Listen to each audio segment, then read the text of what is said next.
Францускиот аналитичар Доминик Мојси, виш советник во Институтот Монтењ во Париз, оценува дека и покрај ризикот од ескалација на ситуацијата е неопходно некаква акција во Сирија. Според него, сирискиот режим ја минал црвената линија, односно употребил хемиско оружје и затоа треба да се реагира. There is a risk of escalation. So striking at Syria is not a good solution. But doing nothing after the use of chemical weapons is even worse as an alternative.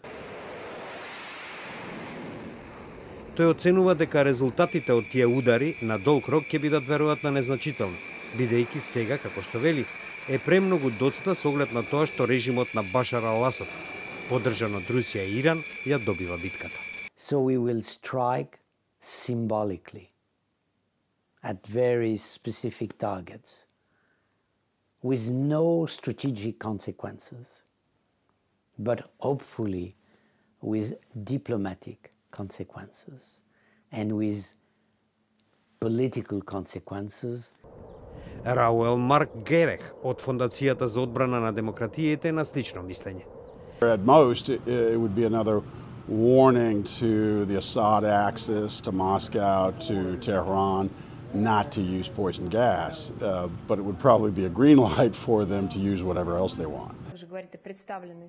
Официјална Москва го предупреди Вашингтон дека евентуалните воени удари врз Сирија ќе представуваат воено злосторство и оти тоа би можело да предизвика директен судир меѓу Соединетите држави и Русија. Францускиот претседател Емануел Макрон во четвртокот рече дека Франција ќе се залага за зачувување на стабилноста во регионот, но нема да толерира режими кои мислат дека се им е дозволено. Во меѓувреме британската влада и даде зелено светло на премиерката Тереза Меј да и се приклучи на евентуалната воена акција на Соединетите држави и Франција поради хемискиот напад во Сирија. Британската влада соопшти дека е согласна со потребата за преземање мерки за намалување на хуманитарните проблеми и за спречување на натамошната употреба на хемиско оружје во Сирија.